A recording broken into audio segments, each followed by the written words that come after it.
Two. Jack 1 2.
I'll ask everyone to turn off their ringers, and I'll do the same.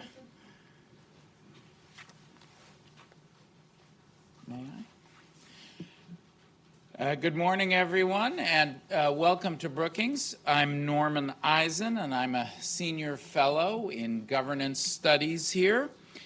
Today's event is a discussion of the Democracy Playbook project, a collaboration between governance studies and foreign policy here at the Brookings Institution and the Transatlantic Democracy Working Group, which I co-chair. We are a bipartisan coalition of former government officials, scholars, and experts, and we are headquartered at GMF. I want to thank the president of Brookings, John Allen, and the vice president and director of governance studies, Daryl West, for their support of this program. My co-chair of the bipartisan TDWG, representing the conservative side of the aisle, Jeff Gedman, and the president of GMF, Karen Donfried, all my colleagues here, Letty Davalos, who helped put this event together, and my wonderful co-authors who you'll be hearing from today, Tori Taussig, Alina Polyakova, and Susan Cork. You'll meet them a little later, as well as our other co-author, Andrew Keneally, who couldn't be with us today but is joining us over the internet. Good morning, Andrew. Speaking of the internet, hashtag Democracy Playbook to tag this on Twitter or other social media, and we welcome our audience of hundreds of folks who have logged in online to be with us virtually. We have a special guest to kick off today's conversation, and that is Senator Ben Cardin of Maryland, who will deliver keynote remarks. We're thrilled to have you with us, Senator. You are a champion of democracy, working for years in the Senate Committee on Foreign Relations. The senator is deeply committed to working across the aisle in the spirit of all the institutions who are involved in putting together today's event, putting principles and people first. He is the ranking Senate commissioner on the bipartisan U.S. Helsinki Commission, needed today more than ever. Since 2015, he's served as the special representative on anti-Semitism, racism, and intolerance for the OSCE Parliamentary Assembly. The senator is an outspoken champion of human rights, and throughout his career in public service has advocated for accountability and transparency measures, two things very near and dear to me, to promote good governance and to combat corruption. Some of his recent work includes introducing bipartisan legislation to track, analyze, and report corruption in foreign lands, the Sergei Magnitsky Human Rights Accountability Act that imposes sanctions on Russian individuals and entities who commit gross violations of human rights against rights defenders, and the Global Magnitsky Act, a law that the senator co-authored with Senator John McCain that gives pro-democracy actors a powerful tool to push back on authoritarian, kleptocratic governments. The Magnitsky Act and the Global Magnitsky Act, as the many experts I see gathered around the room here today know, are two of the most signature pieces of legislation in the United States and around the world for defending these values that we hold so dear. With all of these demonstrated commitments to bolstering democracy and human rights across the planet, the rest of which are too numerous to list, we are deeply honored to have Senator Cardin as our keynote speaker here today. Senator.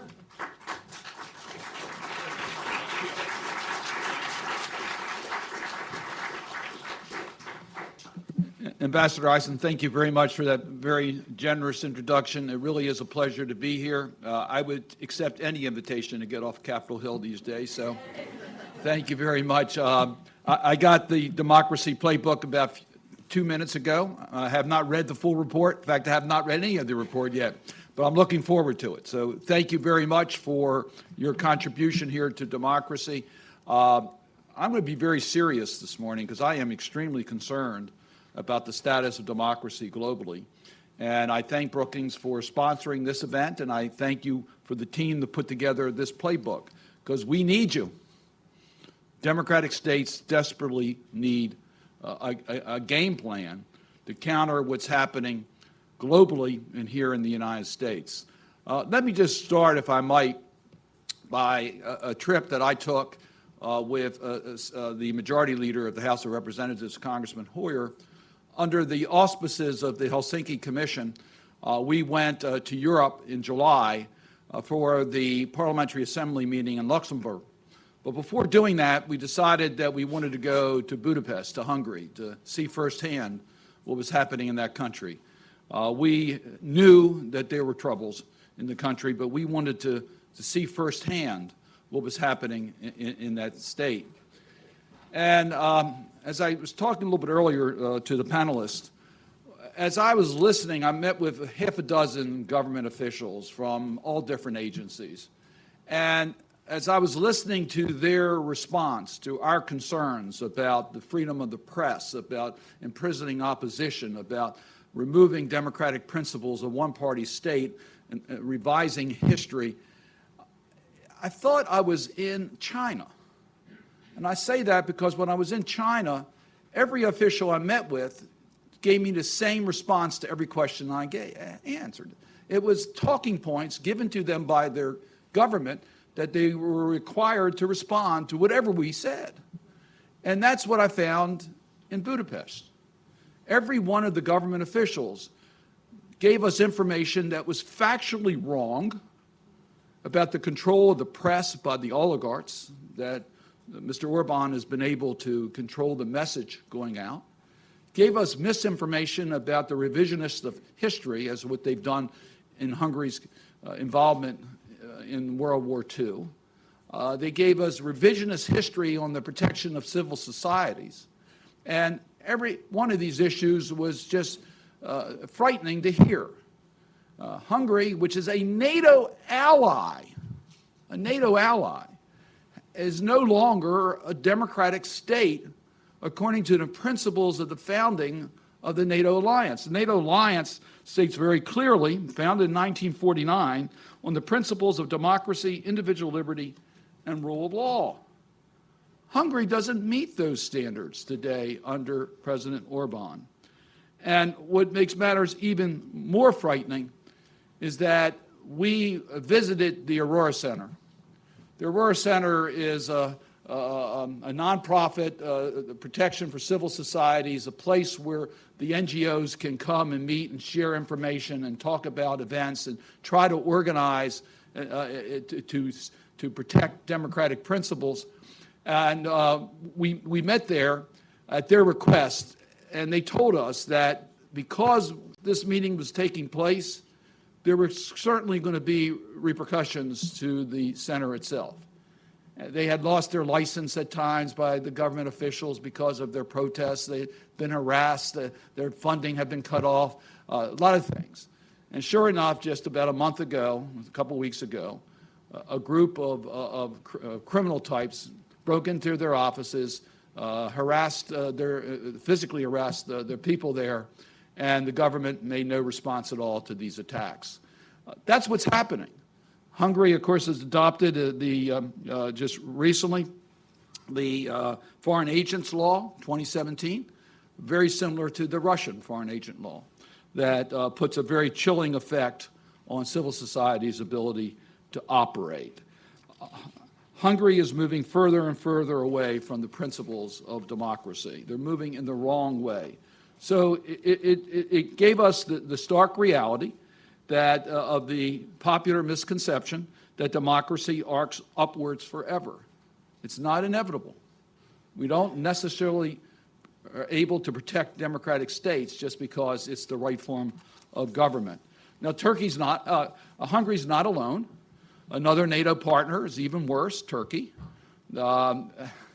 Every day you're reading more and more things that are happening in Turkey.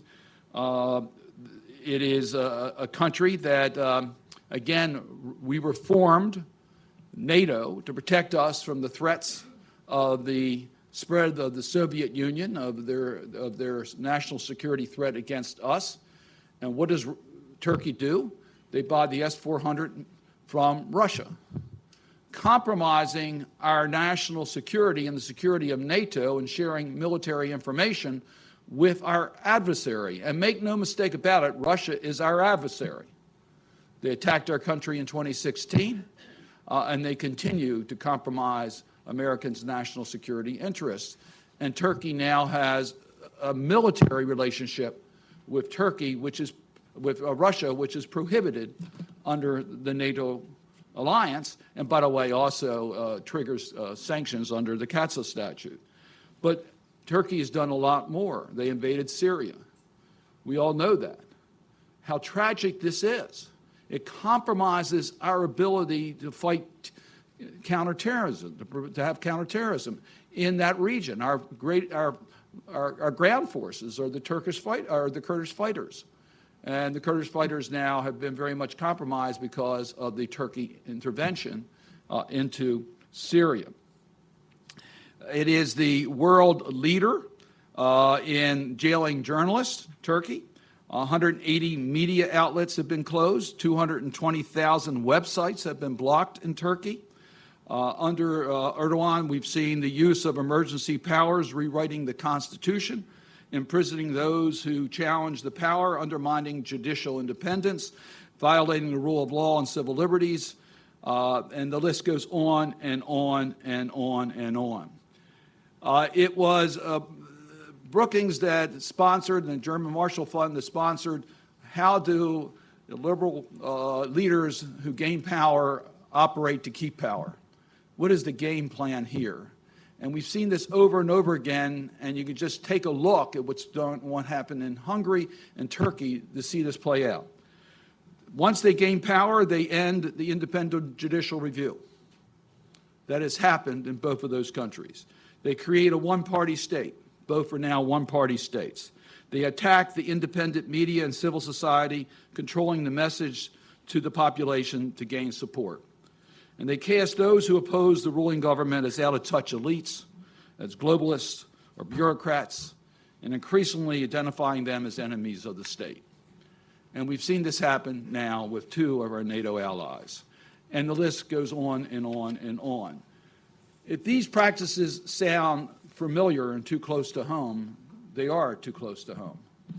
We see a growing presence in our own country supporting these types of practices, promoting nationalism and anti-migrant sentiments in order to get popular support, giving legitimacy to those who promote hate, the misuse of executive power here in the United States. Please look at how the Trump administration is using the power and abusing the Constitution of the United States. We could talk about the Emoluments Clause, but that'll be for another day. Congress specifically took action in regards to our southern border. And the president used the power of his office to negate the actions of Congress. To me, it's clearly unconstitutional and illegal. But it's not the first time. The president's trying to take over the powers of the judicial branch. Look at his appointments. And the Senate are not standing up to those appointments. We're not giving independent review. He's trying to take over the courts. Look how he criticizes judicial decisions. And the media, which he calls the enemy of the state, trying to compromise independent media. And then we see the president intentionally misstating the facts in order to try to control public opinion through his tweets and social media. These are signs that we see in societies that are moving away from democracy and justifying control by one party. We do need a democratic playbook, so thank you. We need this. And you're going to hear from the panelists a lot of the principles, and I have not had a chance yet to review this report, but we do need to have this game plan. Let me just give you a few of my lists of things that we need to do in order to protect democracy. We have to be able and use sanctions against those who violate basic human rights. I thank Norm for mentioning the Magnitsky statutes that I worked with late Senator McCain on. Believe me, these sanctions work. When you deny human rights violators access to our banking system or to this country, it hits them where it hurts, because they don't want their money in their local currency, and they certainly like to visit and have family here in the United States. And now, with global Magnitsky and also the first Magnitsky statute, we're getting cooperation of other states around the country, around the world. So Europe is following suit, Canada has followed suit. So we are getting a more global response to human rights violators. It needs to be used. Senator Wicker and I have introduced legislation that would impose these types of sanctions in regards to Turkey and their most recent violations of basic human rights. We also have the CATSA statute that I mentioned earlier that is mandatory sanctions against Turkey in regards to their purchase of the S-400. We need to develop a stronger tool against corruption. And Ambassador Eisen has been one of the real champions on behalf of anti-corruption. He's done a great service, and I applaud his efforts in that regard. The legislation he's referring to would establish a review of every country in the world, like we do in trafficking in persons, with tier ratings. No country is perfect, but there are standards that countries must have, including independent judiciary and having anti-bribery laws and having bureaucracies that are not don't receive bribes, and how their public contracting is done. There are standards for how you can judge how a country is meeting its obligations to fight corruption. If we had tier ratings and took action against those that are unacceptable, it would be a game changer in regards to the global response to corruption, as we've seen the global response to trafficking. That legislation, Senator Young and I have introduced that legislation. It's been reported by the Senate Foreign Relations Committee. I think that would help us in our toolbox to preserve democracies. We got to invest in our foreign assistance in democracy building. When you take a look at the foreign assistance budget, it's too small to start off with, but the percentage of that budget that goes to democracy building is just a small, small percentage. We need to do a better job in helping countries develop and protect democratic institutions. We've invested a lot in Central America, not enough. Central America is extremely vulnerable to these. These are democratic states that are very vulnerable of losing, being effective democracies. So we need to invest in democracy. It's in our national security interests. We need to block arms sales to those countries that are using these arms against their own people. Senator Durbin has joined me in legislation that would do that. America's military technology is what every country in the world wants, every country. And we should not just make it available because the country is our NATO ally or our friend, supposedly, if they're using this might against basic principles of democracy. And we got to counter the propaganda. We can't be naive about this. When Russia attacked us in 2016, we provided funds in Congress to fight what they were doing in propaganda.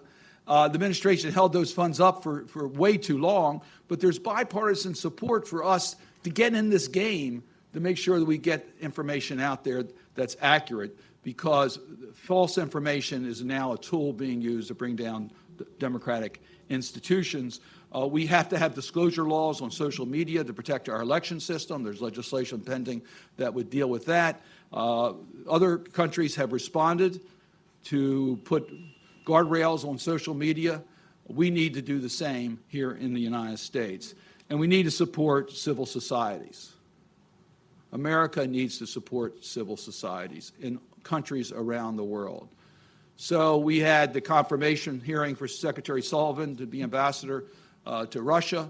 The questions many of us asked, including this senator, is whether our embassy, our mission in Moscow will be a beacon of hope for civil societies in Russia.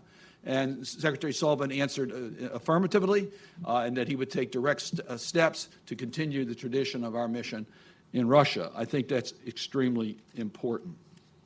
The stakes could not be higher, as was the way I started. And I appreciate what you're doing today.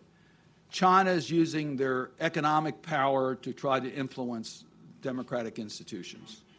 Russia is using an asymmetric arsenal in order to compromise democratic institutions. I authored a report in January of last year on Russia's asymmetric arsenal, on what they're doing to attack democratic states, primarily in Europe, but now also here in the United States. And we got adversaries out there that are trying to bring us down. What Hungary and Turkey and Poland and other countries are doing are playing into Russia's playbook. They're helping Russia accomplish its objective to divide us and bring down democratic institutions. They're weakening NATO. They're weakening the commitments under the Helsinki Final Accords. This is what's happening, and we have to counter that. The stakes could not be higher. So it's the most important thing we can do. The most important thing we can do is get our own house in order. Fight here in America for the principles of democracy, honesty, human rights, rule of law, independent judiciary, separation of branches of government, anti-corruption measures, including enforcement of the Emoluments Clause of the Constitution of the United States. America's leadership by our own actions is so critical to preserving and expanding democracy.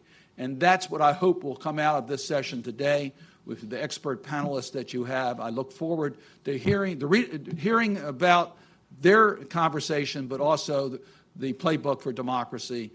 It is an incredible contribution to preserving our democratic system here in the United States and America's leadership for democracy around the world. Thank you again for what you're doing.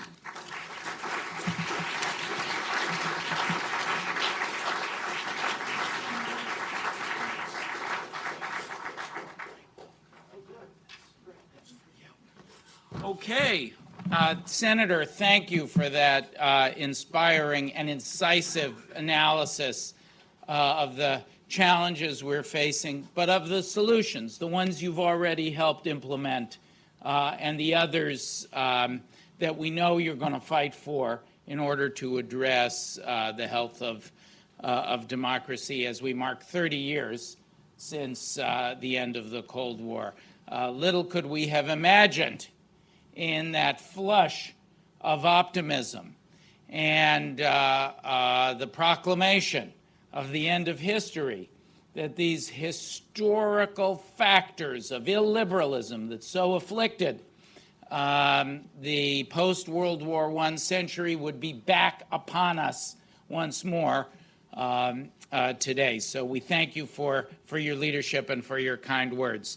I'm going to thank you, Senator. Thank you. With that, I'd like to pivot towards the Democracy Playbook, where the playbook is blue, but we are green. So we have not printed the entire playbook for you. You can find it online on the Brookings website. There are executive summaries available outside, and you can get the entirety of the playbook in a virtual form. The project was born out of a gap in the scholarship on democracy. When Alina, Tori, and I worked together on the Anatomy of a Liberal States, our last report about the crisis of democracy in Europe, particularly in Central Europe and in Turkey, we were surprised at how much attention was given to what had gone wrong. But apropos of the senator's focus, how little to pulling together the solutions, grounding that in the best of both social science, where a tremendous amount of work, scholarship has been done, but also practice, and packaging it in a way that is useful to every stakeholder in a democracy. Whether you are a political party that is in power, whether you are in the opposition, judges and other law enforcement officials, civil society, independent media, business, international organizations. We all have a stake in the health of democracy, and there was no one-stop shop to pull this information together. So we enlisted our friend Susan Cork, who is the head of the Secretariat of the Transatlantic Democracy Working Group, and we got to work on the Democracy Playbook. We didn't only do desk research or Washington-based research. Really, one of the most important things we did in producing this volume that we're releasing today was to travel to Europe again and again, and at Globsec in Bratislava, at the Warsaw Security Forum, to meet with emerging leaders from across Europe, particularly Central and Eastern Europe, and talk to them about the challenges they were facing, their ideas about solutions, get their reactions to our ideas, share outlines and early drafts, so that the first edition, and we hope it'll be the first of many, we're acutely conscious that there's much, much more to be done than in our approximately 100-page playbook, although those of you who work through all nearly 400 of the footnotes may ask us to spare you a second edition. We're going to keep going with the project. We know there's much more to be done, but this first edition is richly informed by the experience of the champions of democracy on the ground, particularly in Central and Eastern Europe. And it was such a pleasure to work with my colleagues, and I'd like to introduce them now, if I may. Susan Cork, as I said, the director of the Transatlantic Democracy Working Group, has joined us from just down the street at GMF as a senior fellow there. Susan is working to build a bipartisan transatlantic platform for promoting democracy. Before she was at GMF, she was director of countering anti-Semitism and extremism at Human Rights First, and the director of programs for Europe, Eurasia, and Southeast Asia at Freedom House, and held numerous senior positions at the Department of State. Susan, come on up. Take a chair, any chair. Next to Susan, that's a lie, take the last chair. Next to Susan is my colleague, Alina Polyakova. Alina, if you'll join us. Alina is the founding director of the Project on Global Democracy and Emerging Technology here at Brookings, where she's also a fellow in the Center on the United States and Europe. She's an adjunct professor of European Studies at Johns Hopkins University, where my teenager will be matriculating next year, so we're excited about that. Her writing and research, be nice to her if she takes your class, Alina. Her writing and research is regularly featured in major outlets across the United States and around the world, and before coming to us at Brookings, she was the director of research and the senior fellow for Europe and Eurasia at the Atlantic Council. And then finally, I'll invite Tori Tausig to the stage. Come on up, Tori. Tori is a research director, the research director in the Project on Europe and the Transatlantic Relationship at the Harvard Kennedy School's Center for Science and International Affairs. She is a non-resident fellow here at Brookings and the head of strategy and operations for the North American group of the Trilateral Commission. She was just a Robert Bosch Foundation fellow based in Berlin, so she's been studying these issues up close for the past year and has held a series of positions before that here at Brookings, including leading our foreign policy program's Democracy Working Group. So now that you know who our distinguished panelists are, I'm going to take a seat myself. I see that I'm at the end, and we're going to talk a little bit about the Democracy Playbook. There are a few stray seats, so if you're standing, and you want to sit down, you should feel free while I find my seat to find one for yourself. Please come on up and do that.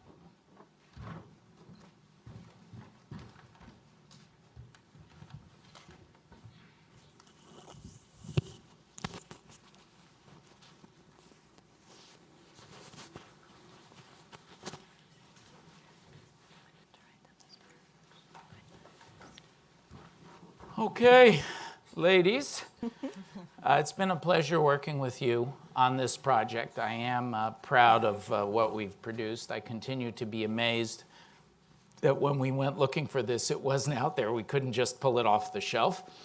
And in November of 1989, the fall of the Berlin Wall, 30 years ago this week, marked the beginning of Europe whole and free, as George H.W. Bush called it. After the collapse of the Soviet Union, democratic governance spread across the continent. Our friend Frank Fukuyama claimed that we had reached the end of history, although he will tell you it became more of a slogan, and what he actually claimed was much more nuanced than that. The idea was, or to be most intellectually charitable, the question was liberal democracy going to take hold globally as the final form of government?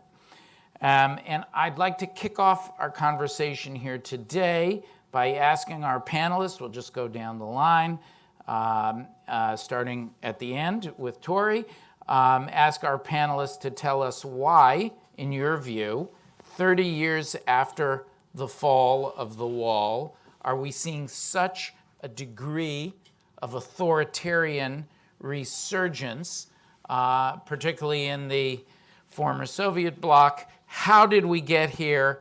Should we have seen it coming? Tori, we'll start with you. Well, thank you, Norm, and thank you all for being here. It's an important time to be talking about these issues. It's been a pleasure to work with the three of you and the whole team on this playbook, this Democracy Playbook. As Norm mentioned, we are coming up on the 30th anniversary of the fall of the Berlin Wall. We're in a very different time today when it comes to energy and revitalization of the democratic project. But what I wanted to start off by saying is that I don't think that the democratic project that was envisioned in 1989 has failed. I think it's very much an unfinished project. And over generations, in fact, over centuries, democratic momentum around the world has waxed and it has waned. And Norm, you mentioned the Francis Fukuyama end of history debate. I don't think it was wrong in the proclamation that democracy is the most advanced or representative form of government we have in the world. It was, in fact, a mistaken assumption that it would march on inevitably without constant defense, without constant reinvigoration.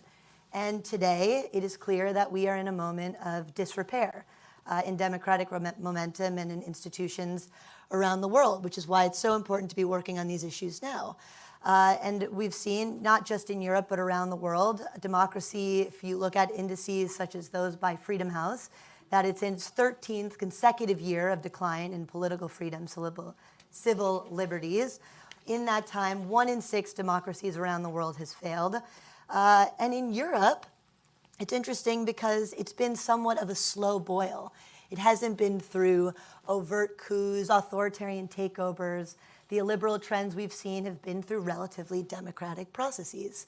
And alongside headline capturing issues like the return of authoritarianism under Erdogan or the illiberal resurgence in Poland and Hungary, there has been a decade-long, perhaps longer trend in the erosion of citizen trust in democratic institutions, which is hard to measure in ways that we could see in, again, overt authoritarian takeovers and coups. And this distrust in democratic institutions has led to a resurgence of populist parties by citizens who feel that their governments are unable to meet economic grievances and defend against security concerns. And that is where we are today. So just to directly follow up on what Tori just laid out, first of all, yes, it was such a pleasure to work with all of you and this report and also our previous report that we collaborated on that has been part of a much longer initiative by all of us across many institutions to first understand the tools that so-called illiberal states use to try to undermine democracy.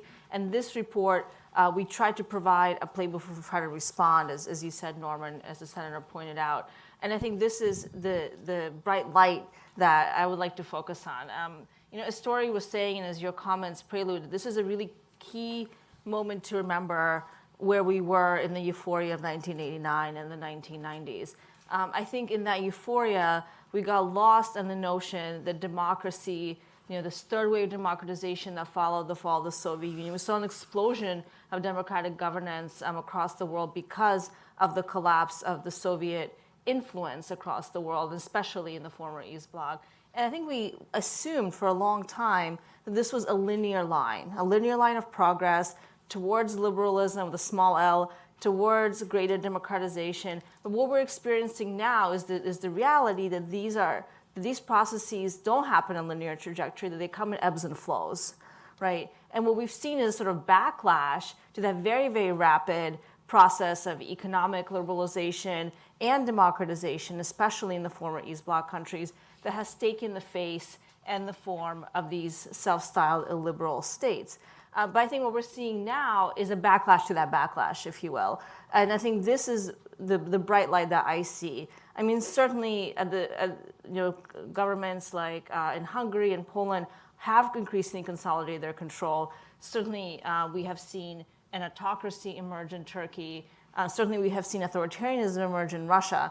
But what I see now is that at the local level, there's pushback. And in looking at the four essentially Eastern European countries, Poland, Slovakia, Czech Republic, and Hungary, all of the major cities now have an opposition mayor, right? That at the national level, the main party, the populist party, still dominate. But we're seeing at the local level that there is traction for a different kind of idea, that we haven't hit a place where civil society has completely been dismantled. This is the key difference. As opposed to where we were 30 years ago, we've had this 30 years of development of civic groups, of independent media, and they are still there, and they are still active, and they deserve and need the support of countries like the United States and also of international institutions. And just quickly, I think it seems to us in this moment that these, so-called populist forces came out of the blue. But as Tori pointed out, it hasn't just been a slow burn in democratic recession, it's also been a slow burn in the emergence of these political movements. And we just haven't really been paying attention, and we're still not paying attention in other parts of the world as similar processes are happening. Erdogan didn't become an autocrat out of the blue. Putin didn't become authoritarian out of the blue.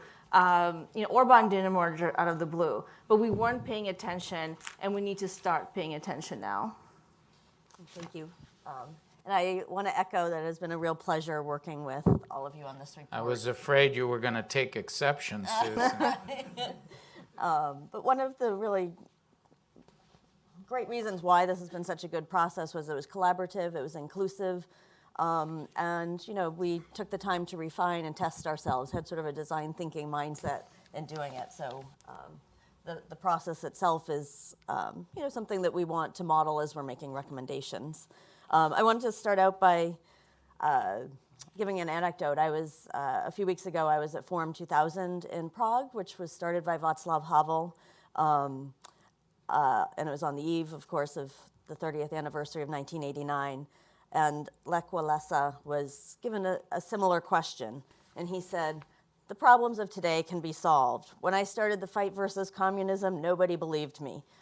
It took me 20 years and one pope." You don't need your own pope. You don't need 20 years. What you need are ideas, vision, and solidarity. So I think we need to remember that. Both Tori and Alina talked about the ebbs and the flows.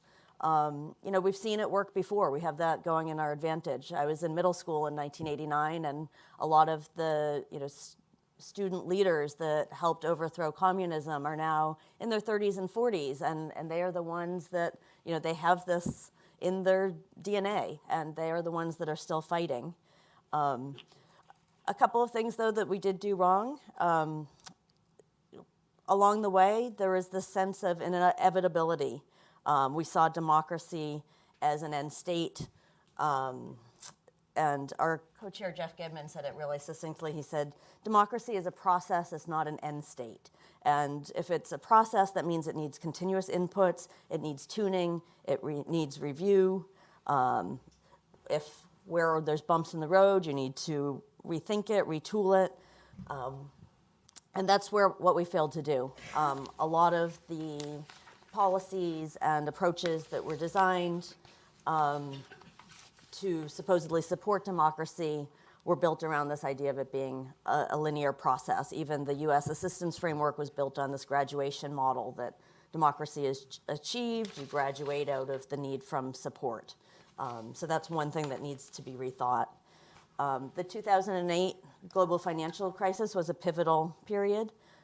It exposed that the roots of democracy were not deep in many places. It also provided openings to Russia and China, who were happy to stretch their power to challenge the democratic world order. But this contemporary threat, it's not a new one. It's one we faced before. And I think Tori was telling us not to focus too much on the negative, and that's really true.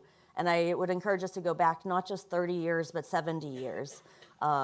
At a transatlantic level, the US and Europe have built an amazing interconnected infrastructure built on values for security and democracy. After World War II, the US implemented the Marshall Plan to rebuild European economies.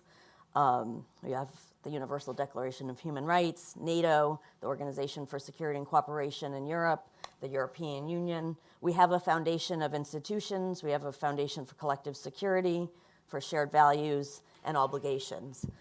So we already have a strong foundation to work from. And there has been a lot of progress, and the vision of Europe whole, free, and at peace was made real. But that's not to, what we're here to do today is also to understand where mistakes were made.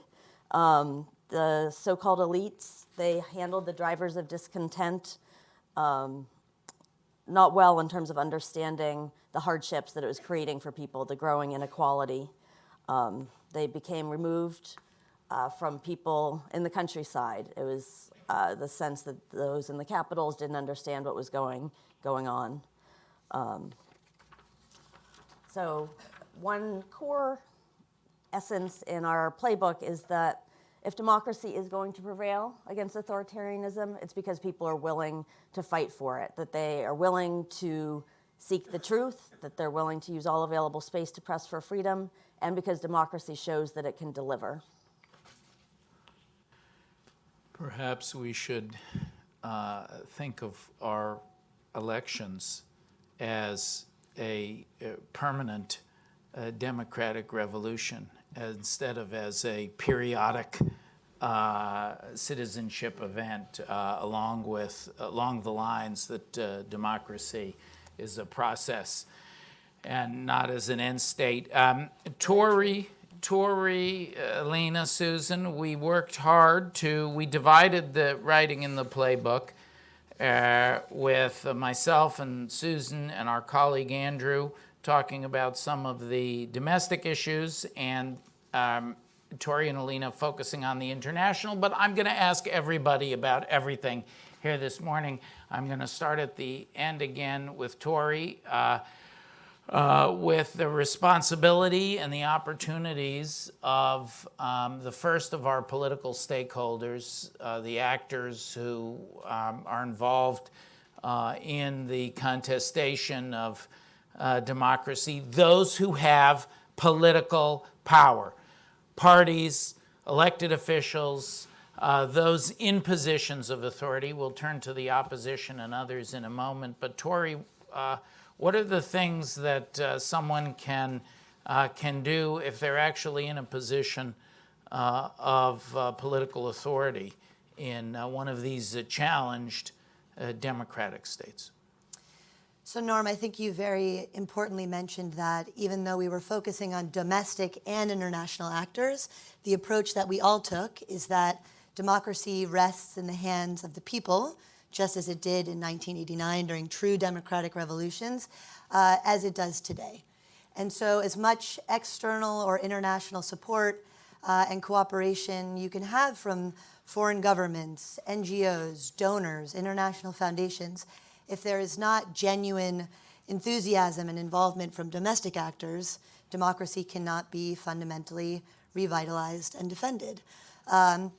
And I also think it's important that you mentioned it is not just a task for civil society or political opposition or those on the outside to be banging on the door and trying to push back on these illiberal trends. Across Europe, to varying degrees, there is political opposition operating within these governments. And there are important measures that these political opposition groups, establishment political parties, can take. For one, I think it's important to maintain a high but level playing field to the extent that establishment parties in governments across Europe do not kind of fall to the lowest common denominator of democratic transparency, of political transparency, all the better. When it comes to times of elections, what we've seen, interestingly, in Hungary recently is political opposition groups rallying and coalescing together in order to defeat Fidesz in local level elections across the state. That was an interesting and important tactic that I think we could see mirrored elsewhere. I'll let the two of you elaborate on this, but I do think it's very important that we focus not just on those on the outside, but those who are in the establishment to take actions too. Alina, how can the opposition address the challenge of digital authoritarianism? For that matter, how can every stakeholder address the challenge of digital authoritarianism? As we look at the level playing field in elections, and as elections as the foundation of our democracy, the expression of the popular will, there has been a rise of a variety of uses of digital information technology by authoritarian regimes to surveil, to repress, to manipulate populations, to intrude on elections. How is digital authoritarianism exacerbating the challenge of maintaining a level democratic playing field of keeping elections fair, and what can be done about it? So I will say that I think this is an area that we need to pay much more attention to in the second edition, because I think what we did very well in this first edition, and again, this presupposes the need for more follow-up on this, as you said, Norm, despite the 100 pages we already wrote, is that we were looking at what has been successful across the world. We scoped out many, many studies, as our many, many footnotes show, to kind of distill what are the best practices for success and where have some interventions, you could say, whether it be by domestic political opposition groups or by international groups, that actually failed. But we tried to find those best practices that could be applied first and foremost in the frontline states of Central Eastern Europe, but hopefully globally as well. But I think what we need to start thinking about is the democracy playbook for the 21st century. And that's where we have to think about the issues around technology and the digitization of information, how that information is being increasingly used to subvert democracy. It wasn't long ago that we assumed that the digital revolution was going to produce the fertile ground for a fourth wave of democratization. Right? The Arab Spring, the Euromaidan revolution in Ukraine, these were all mobilized through the use of social media, right? And then we thought it was going to be a boon. Open information, open society, pluralism, perfect match, right? This is how citizens can challenge corrupt authoritarian leaders. But we have completely pivoted away from that debate now. Where we find ourselves today is really concerned about how authoritarian states, primarily right now China, but also Russia, are using these technologies to try to attack democracies, to undermine democratic institutions. And this playbook, the senator talked a lot about what happened in 2016, obviously, and what continues to happen on a daily basis with Russian disinformation campaigns. I think every day there's a new story about this. And other countries are copying this playbook, certainly other authoritarian states, but also groups inside the countries of concern. And so in a way, social media looks a bit like a like a carnival mirror, it skews reality. And what I mean by that is over and over again, you see extremist groups, more radical groups, being much better at presenting themselves as legitimate, credible actors on the digital space, which disproportionately makes them look, far more normalized than they are in actual real life. So, a party like the AfD in Germany is still a minority party. Like, it doesn't get the kind of votes you see the mainstream center-right party get in Germany, even in some regional elections. But they have far more followers on social media. They're much more active. They're much better understanding how to reach a broader swath of the population through these tools. And I think, to me, this is the concern that I have.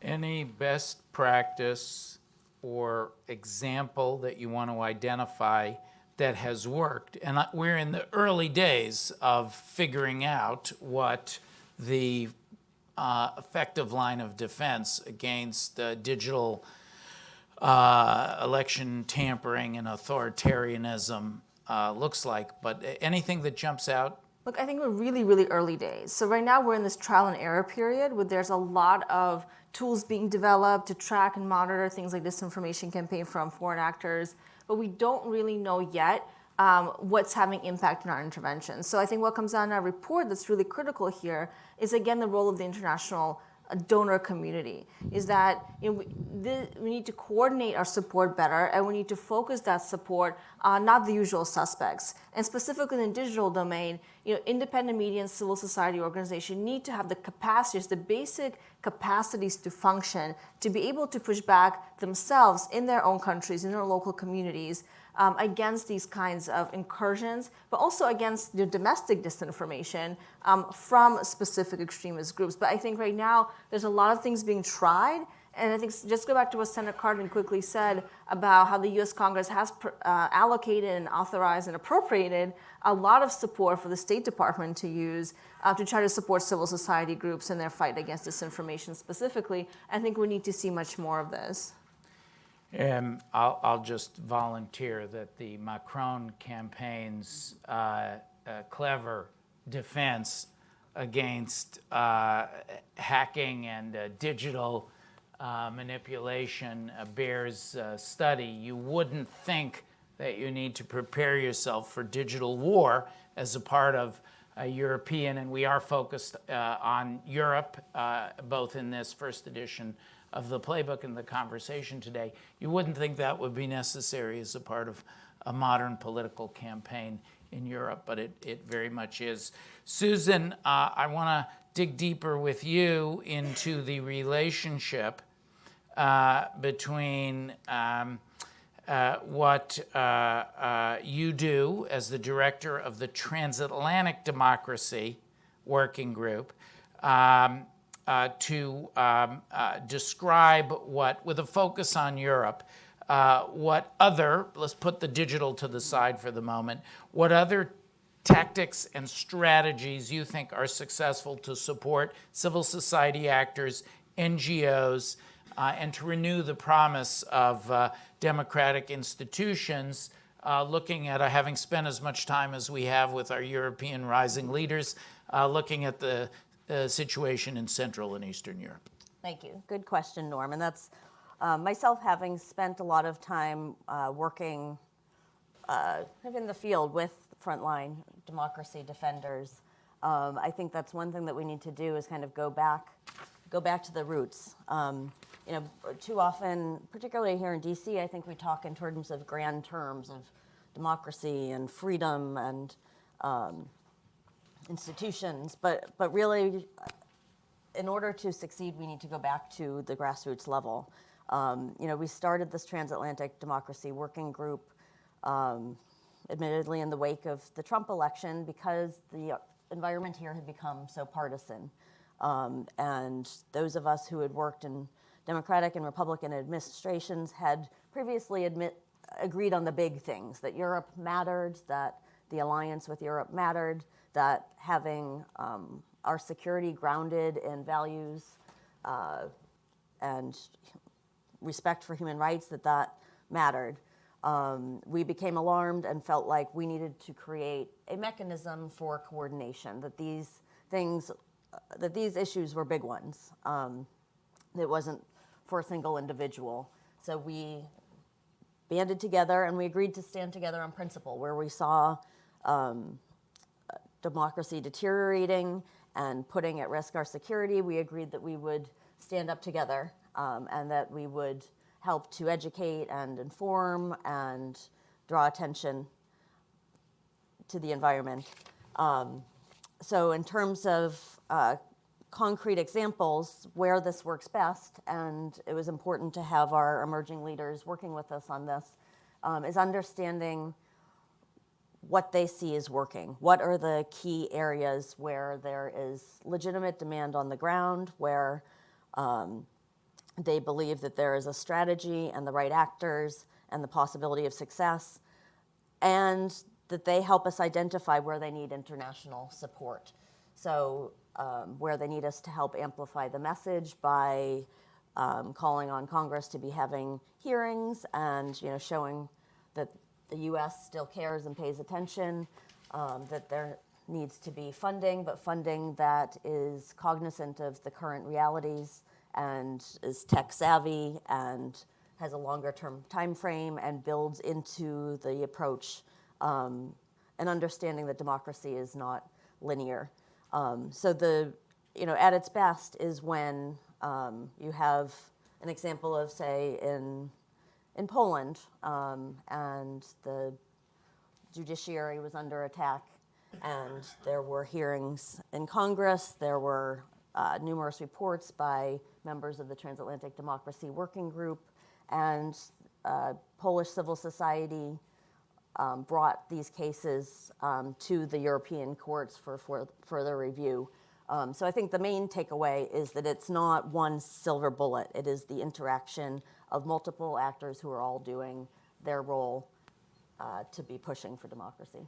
And I will say, when we meet with our European interlocutors, despite the severity of the variable severity of the challenge in these countries, they're optimistic, they're energized, they're looking for specific strategies, and so you can't help but emerge from those conferences feeling challenged, and we're going to bring some of them to Washington, D.C. and to Brookings as part of this, and to the TDWG as part of this ongoing transatlantic dialogue. I am going to do a quick round with the panel now, and then turn it over to the audience for questions. Do we have some friends with microphones here who are ready? Good. I see one microphone. I guess we'll use one microphone. But first, we're going to do a quick round of the panel. We've talked about government, civil society. What about the private sector, the responsibility of business, firms, corporations, investors, institutional investors to promote democracy? We heard a little bit from Alina about the need for vigilance to the dark side of technology. Just quick reflections on the panel for the role of the private sector, and in particular social media companies, as we address this crisis of democracy, challenge of democracy in Central and Eastern Europe. Tori, we'll start with you. Just 1 minute answers, please, guys. No, I think there's a huge role for private industry and private enterprise to play. To flip that a little bit, when we're looking at who international actors, donors, foundations should be seeking to support or collaborate with, we typically think of local and domestic NGOs and political opposition groups, but there's a tremendous array of private industry actors, nonprofit and for-profit, but when it comes to businesses, think tanks, universities, looking at non-traditional actors on the ground to support is critically important. And just to say one very brief point on disinformation, I mean, social media companies have a tremendous role to play in countering illiberal trends, and it's not one that we've seen them fully step up to. As Alina mentioned, a few years ago, technology looked like it was primed to advance a fourth wave of democracy. And since then, they've become echo chambers for disinformation and polarization. And it will be on behalf of these social media companies and governments to better regulate this type of speech, to remove content from platforms that don't meet content standards, to ban political advertising, as we've started to see some companies take. It's a first step. I'd be curious to hear your take on this. But yeah, I think there's a number of steps private sectors can take, non-traditional actors on the ground, like I mentioned, and also social media companies. Just very briefly, I'm going to say something to contradict what Tori just said, but I think, again, this is why we need a follow-up to really dig into these issues. Look, social media companies, it's fun to beat up on them, but they're not the enemy here. They should be part of the partnership in how we frame democratic movements, how we support democratic mobilization. I think on the content control question, which you mentioned, Tori, I find that we have to be very, very careful about treading that line, because we will find ourselves very quickly in the zone of censorship. And of course, if we go down that path where we ask companies to take down specific content, we can't do that in the United States. First of all, we have the First Amendment. Hate speech is protected in the United States. It's not the same in Europe. And Europe, for that reason, has been moving much quickly in this content moderation zone. But I think if we go in that direction too far, it really puts us on the same trajectory as countries like Russia, as countries like China, who would love to see democracies, undermine our own commitments to free speech. They would love to see us be hypocritical in this way. So I think we have to find a different path. And that is a core debate that's happening right now. And I will say one thing that I think was so fascinating from our conversations with the emerging leaders is that we had participation from some Russians who are still in Russia, and we asked them about, how do you use social media? Is it helpful to you? And they said, we're grateful to have YouTube. We're grateful to have Facebook, because without these companies, we would have no way to even get our ideas out, to get our voices out. So I think we have to remember that these companies do have a positive role to play in other parts of the world, and that they need to be at the table. They need to be partners in this space. They're not the enemies here. Actually, just to follow up, I completely agree with that. And to follow up, it is important for these companies to remain open channels of speech. And if we look at the Anatomy of Liberal States toolkit that we did last year, one of the first steps that authoritarian-leaning and illiberal governments take is to remove free speech, to take over private media companies, to make them mouthpieces of the government. And social media companies are much harder to regulate and control in that way. So you're right, it's a very fine line. And another emerging leader from Belarus made that point. He said, without having access to the internet, we're so isolated in Belarus. We, with all its problems, I had to have no way to work. So, and the technology and the social media companies, they're here to stay. So, as I've, during this project and in others, talked to a lot of civil society activists, they want to have the skill set and the tools to be able to operate effectively in this environment. A couple of quick points on the role of the private sector, and we go into this in the report, but the operating conditions that exist in democracies are what allow businesses to flourish.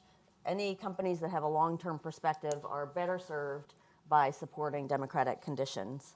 When they operate in a country like Russia, there will be a lot of pressure on companies. I actually, at one point, worked at the embassy overseeing the law enforcement section, and a lot of companies would come in wanting to have advice on how to work in the Russian environment.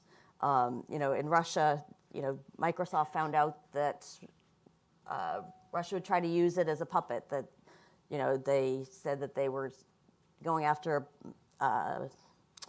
software piracy, which is true. That's a real problem in Russia, but the Russian government steered them to be enforcing it, in particular on independent media organizations, civil society, And Microsoft ended up realizing that they were actually helping to implement the Kremlin agenda and finally reversed course. So number one for businesses is don't be a puppet for the government and help them to do their dirty work. It is up to the companies to understand the context that they operate in, and to make sure that they have the Hippocratic oath of do no harm. And then the next stage, they can, of course, seek out corporate social responsibility programs that actually try to understand the local context and do active things that can create better democratic conditions. Okay, with that, we're open for questions. We have a microphone in the back. Raise your hand if you have a question. We're going to start at the front and we'll work our way back. Maylin, come on up here. This gentleman in the white shirt has a question we have two microphones. Excellent. Hi, my name is Vlad Olievsky. I just have a question about the context. I mean, I think it's great that you guys have focused on Europe. I'm originally from Romania, but what happened 30 years ago would not have happened in a vacuum and would not happen today, I don't think. So what happens when the US abdicates its role as the leader of the free world? What happens when disinformation happens in America from the White House?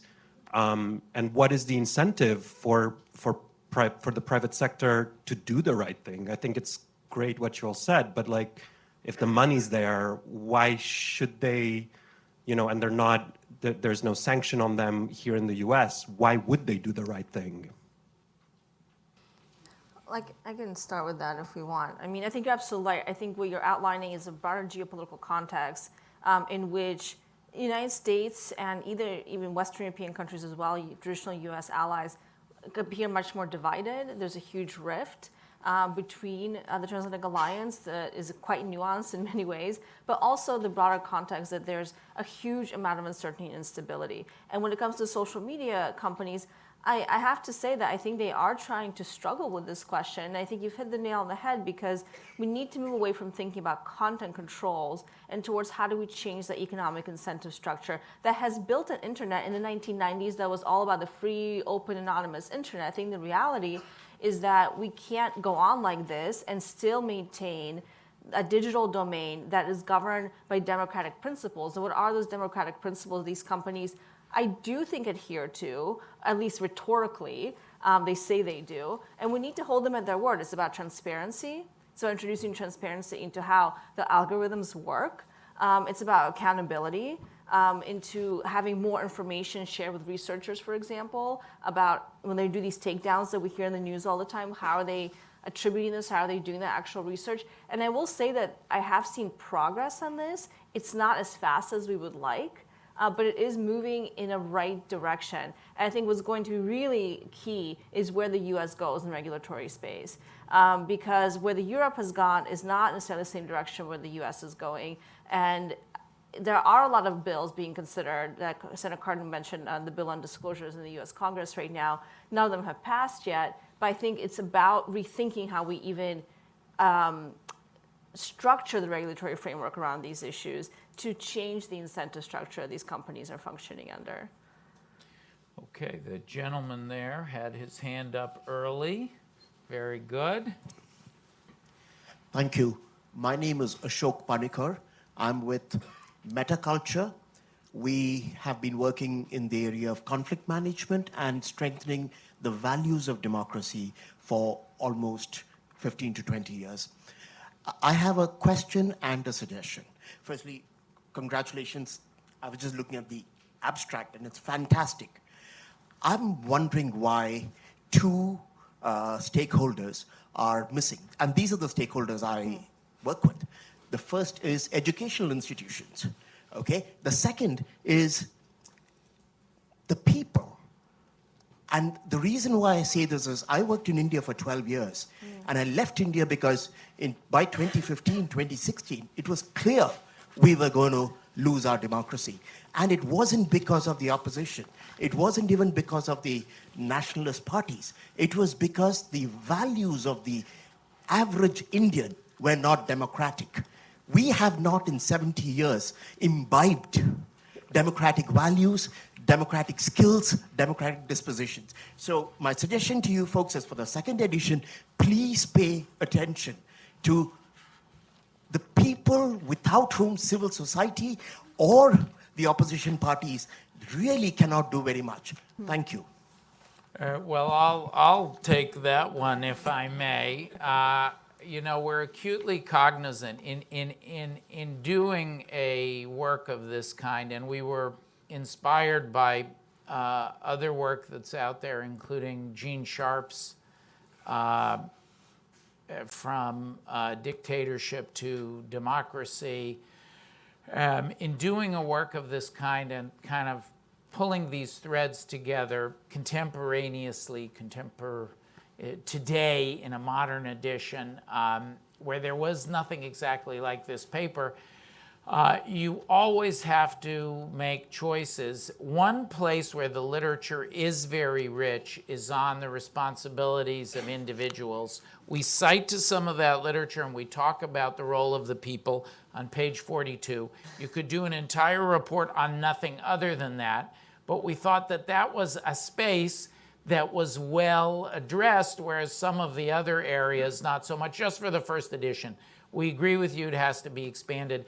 We do talk about educational institutions. This is in the chapter that Tori and Alina were responsible for. We do talk about educational institutions in section 2 as one of the actors, particularly outside of the capital cities.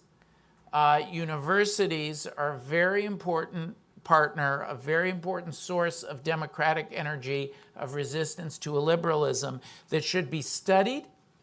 Relationships built by international organizations, donors, and other international actors, and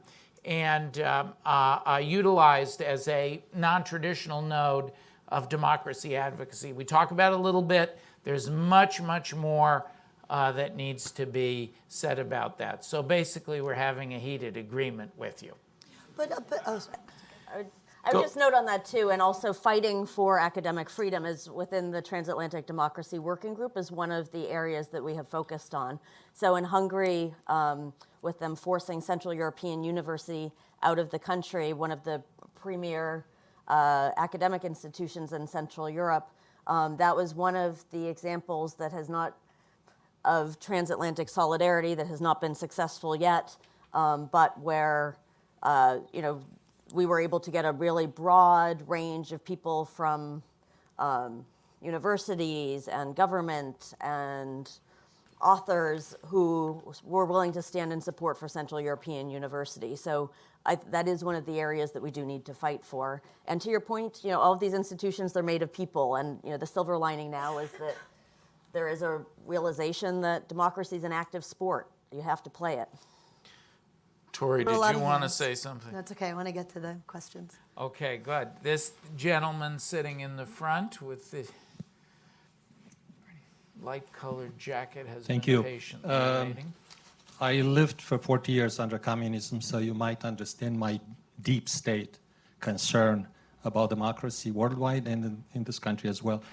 This is a beautiful piece of research. Congratulations. My question to you is, where's the leadership with so many actors? Are you going to consider that somehow in the next report? Could this be something like Benjamin Barber's Parliament of Cities, World Parliament of Cities? How can this work? And the second somehow subsidiary thing is, have you looked into the really deeper explanations of this pendulum of democracy and non-democracy, which is the human nature? I mean, if you look at the sandbox where toddlers play, you have the bullies, you have the speaker of the box, you have the herding behavior, but you also got the kids who build sand castles. Is that the answer, maybe, to our problem? Thanks. Thank you. All right, I'm going to go down. We're reaching the end, so I'm going to go down the panel, and I'm going to ask everybody. You can take your pick of this gentleman's very Good. Two questions. I'll begin by telling you on your first question, we are very, very focused on the human dimension, not just producing another paper. On your second question, there's a lot of research, there's a lot of scholarship on the causes. We tried to focus on the solutions, and we have worked very hard in and around this paper on the human dimension moving forward of the leaders on both sides of the Atlantic. But Susan, I'll start with you, and we'll just go down the road before we wrap. Sure, and I would just emphasize that. I mean, the value of this playbook will be what we do with it.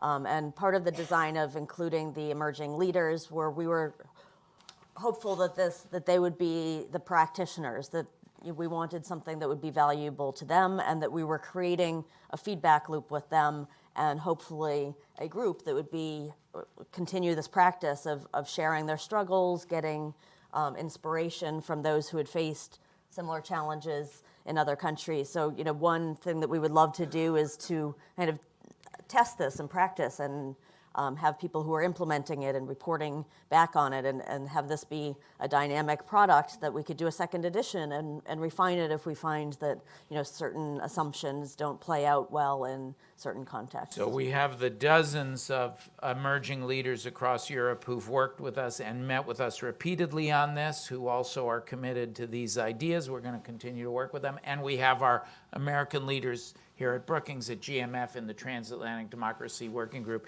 That's the human infrastructure of these ideas, not to mention all of the millions of allies of democracy on both sides of the Atlantic and around the world.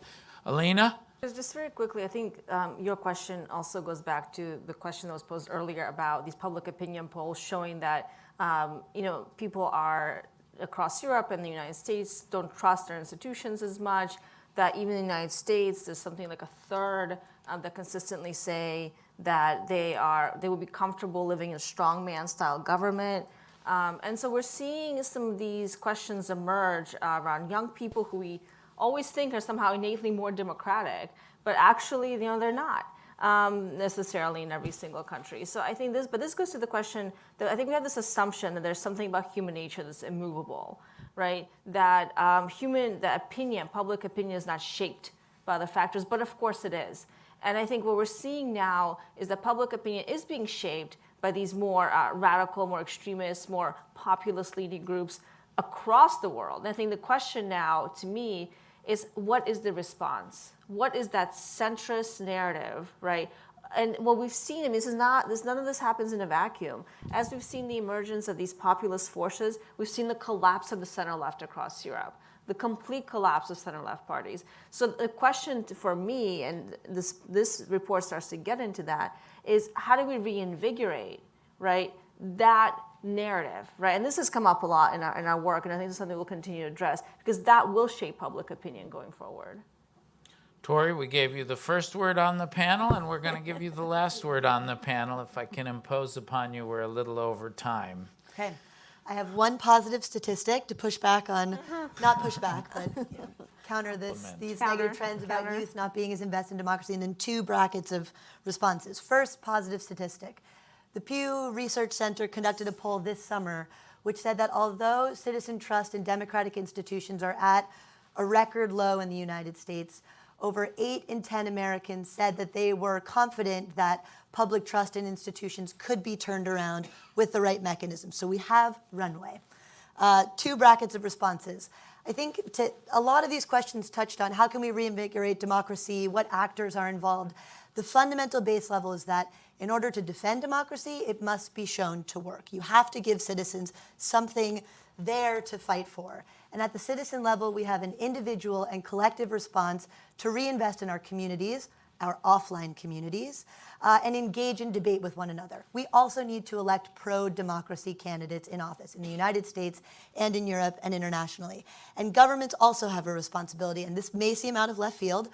We haven't talked about economics a lot, but it is fundamentally important for advanced democracies, advanced economies, to close economic inequality and income gaps that have been growing, at least in this country, since the 1970s. And if you look at drivers of populism, one of the major splits is between urban and rural divides. And so governments such as ours should be focused on how to bridge these urban-rural divides and invest in policies of inclusive growth that reach those citizens, not just in our urban populations, not just in certain socioeconomic classes, but inclusive growth that touches all citizens.